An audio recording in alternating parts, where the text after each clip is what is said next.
साथियों नमस्कार। मैं सीवी शर्मा आज दक्षिण अमेरिका के सभी मैपों को लेकर उपस्थित हुआ हूँ। तो हम सबसे पहले लेंगे दक्षिण अमेरिका के देश। तो साथियों ये है दक्षिण अमेरिका के देशों का मैप। इसको आप ध्यान से देखो। ऊपर ही ऊपर Colombia, Venezuela, Guyana, Suriname, French Guiana, फिर इक्वेटर यानी भूमध्य रेखा किन किन देशों से जाती है।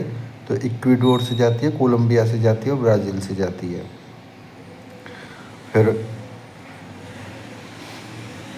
Peru, Bolivia, Chile, Paraguay, Uruguay, Argentina और फॉकलैंड द्वीप। साथियों मैप में हम देशों की लोकेशन देखेंगे। तो ये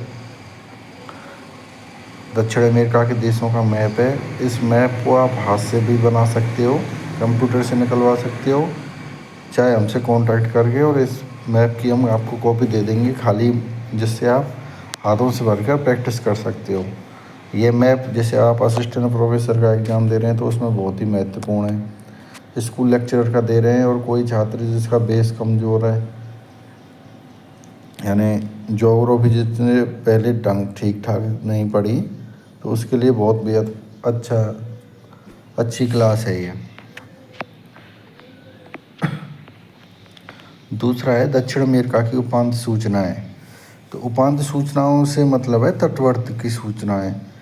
तो सबसे ऊपर है कैरेबियन सागर, इसके उत्तर में कैरेबियन सागर है, फिर डेरियन की खाड़ी, फिर ग्वाकिल की खाड़ी, मार्केबो झील, ओरेनोको डेल्टा यानी ओरेकोनोको नदी जहाँ गिरती है डेल्टा बनाती है, फिर पनामा नहर है, फिर पनामा नहर से नीचे कोकोस द्वीप है, फिर मेलापेलियो द्वीप है, फिर गालापागोस द्वीप है जो कि भूमध्य रेखा पर है, फिर ग्वाकिल की खाड़ी है इक्वेडोर देश में, फिर सैन फेलिक्स, सान अम्ब्रेवोलियो, सान फर्नांडिस, ये क्या है प्रशांत महासागर में द्वीप है। फिर है अमेजन मोहाना, यानी अमेजन नदी मोहाना बनाती है अटलांटिक महासागर में। फिर कैप साव रॉक है। कैप साव रॉक से क्या है, कैप साव रॉक से जो दक्षिण अटलांटिक धारा है वो दो भागों में, तट की आकृति के कारण दो भागों में बट जाती है। दक्षिण की धारा ब्राज़ील की धारा कहलाती है और उत्तर की धारा कैनी की धारा कहलाती है। फिर है रियो डी प्लाटा, इसमें पराना पराग्वे नदी आकर गिरती है। फिर है बाह्य बलंका की खाड़ी, यहाँ बाह्य बलंका बंदरगाह भी है। फिर सेंट मैटियाज की खाड़ी, सैन जॉर्ज की खाड़ी और ग्रांडिया की खाड़ी। मैगलेन जल संधि, इसकी खोज मैगलेन ने की थी इसलिए मैगलेन जल संधि। और फॉकलैंड द्वीप है। तेरा डेल फ्यूगो है। केप हॉर्न है जो कि दक्षिण अमेरिका का सबसे दक्षिणतम भाग है। और ड्रेक जलमार्ग है दक्षिणी जॉर्जिया और दक्षिणी सैंडविच। साथियों इस मैप को भी आप हाथ से बना सकते हो, और जिसको खाली मैप चाहिए वो हमें सूचना करें, हम उसको मैप प्रोवाइड करवा देंगे। फिर है साथियों दक्षिण अमेरिका की भूप्लेटें। प्लेट यानी लगभग NCERT के हिसाब से 0 से 200 किलोमीटर मोटी, और स्थलमंडल यानी भूप्लेट यानी 100 किलोमीटर लंबी मोटी, जिसमें संपूर्ण क्रस्ट और ऊपरी मेंटल का भाग आता है, उसे हम भूप्लेट कहते हैं। तो भूप्लेट के जैसे इसमें क्या है,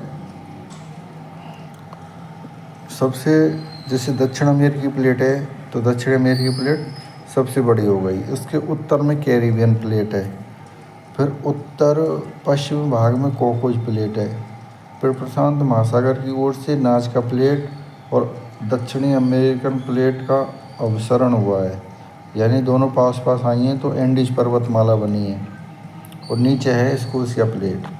साथियों ऐसी मैपों को आप हाथ से बना सकते हो। जैसे अब की बार फर्स्ट ग्रेड में प्रश्न आया था कि हेलेनिक प्लेट कहाँ है, जबकि यह किसी टीचर ने नहीं कराया था, ना ही कि कहीं नोट्स में था ये। तो हेलेनिक प्लेट क्या है, भूमध्य रेखा के आसपास है। तो कुछ ऐसे प्रश्न हैं जो आपके मैप से बिल्कुल सही होंगे। अब है एंडीज पर्वतमाला। एंडीज पर्वतमाला क्या है? यह पर्वतमाला है और यह है Colombia, Ecuador, Peru, Bolivia, Chile और अर्जेंटीना में फैला हुआ है।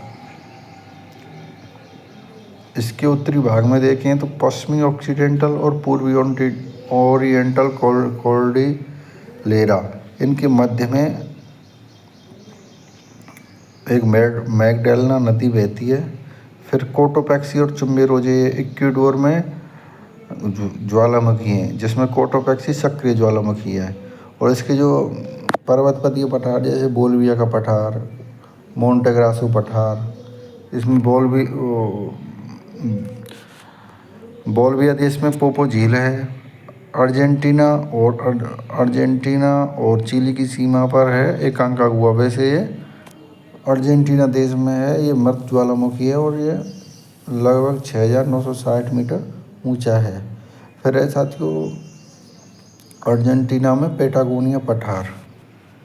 तो अब है दक्षिण अमेरिका का अपवाह तंत्र। अपवाह तंत्र से मतलब नदियों और उसकी सहायक नदी। तो कोलंबिया में बहती है मैगडेलना नदी, ओरिनोको नदी बहती है। ओरिनोको की सहायक नदी है रियो कैरोनी। रियो कैरोनी पर विश्व का सबसे ऊंचा जलप्रपात बना हुआ है एंजल जलप्रपात। फिर है अमेजन नदी। अमेजन नदी पेरू देश से निकलती है और यह अटलांटिक महासागर में गिरती है। इस पर 2 बंदरगाह हैं, मनोस बंदरगाह, यहाँ तक बड़े जहाज आते हैं, और अंदर है इक्विटोस बंदरगाह। इसकी उत्तर से सहायक नदियाँ नापो, जयपुरा, नेग्रो। दक्षिण से हैं उक्याली, पोरुस, मेडीरा, जिंगू। ये बड़ी बड़ी नदियाँ हैं। ब्राज़ील में अन्य नदियाँ भी हैं जैसे सैन फ्रांसिस्को, टोकांटेस इत्यादि। फिर है पराना, पराग्वे और उरुग्वे नदियाँ। ये तीनों नदियाँ रियो डी प्लाटा की खाड़ी में गिरती हैं। इन पर इंतेपू बांध परियोजना बनी हुई है और सलाडो पराग्वे की सहायक नदी है। इस मैप को आप हाथ से बना सकते हैं और जिस पर नहीं बने वो हमसे पूछ सकते हैं। फिर हैं दक्षिण अमेरिका की पवन। तो पवन ये क्या है? अधिकतर व्यापारिक हवाओं से घिरा हुआ है, वायुमंडलीय हवाओं से। और अब देखो कैप साउ रॉक से हम समुद्र की बात करें तो कैप साउ रॉक से जो दक्षिणी अटलांटिक धारा थी वो 2 भागों में टूट गई। उत्तर की ओर तो ये कैयनिया गायना की धारा, जबकि दक्षिण की ओर ये ब्राज़ील की गर्म जलधारा। ब्राज़ील की गर्म जलधारा पछुआ पवनों के प्रभाव से दक्षिण पश्चिमी प्रभाव में आगे की ओर चली जाती है और नीचे से आती है फॉकलैंड की ठंडी धारा। इधर साथियों देखें पेरू के तटवर्ती भाग में तो यहाँ चलती है पेरू की ठंडी धारा। कभी कभी क्या है, यहाँ अल नीनो लगभग 5 से 10 वर्षों के अंतराल में यहाँ अल नीनो गर्म जलधारा चलने लगती है, जो कि अच्छे मानसून का सूचक नहीं है। इस मैप को भी साथियों आप हाथ से बना सकते हैं। फिर है वन और जीव। दक्षिण अमेरिका के वन और जीव। तो वेनेजुएला देश में लानोज घास के मैदान हैं जिसमें जैगुआर पाया जाता है गुआना उच्च भूमि में।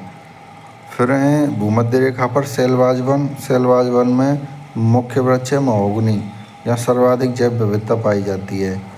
फिर है मोन्टाना वन। मोन्टाना वन क्या है? दक्षिणी एंडीज के पूर्वी ढालों पर पाए जाते हैं, यहाँ लामा ऊँट पाया जाता है।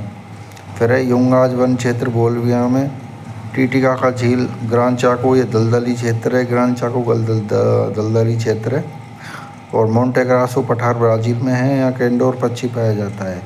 और इसको दक्षिण अमेरिका को संयुक्त रूप से पश्चिम महाद्वीप भी कहते हैं।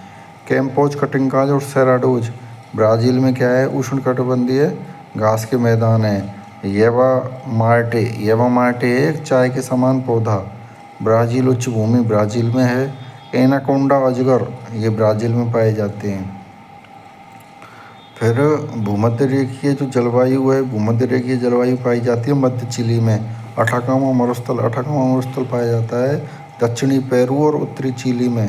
फिर है पंपाज घास क्षेत्र पाया जाता है अर्जेंटीना में।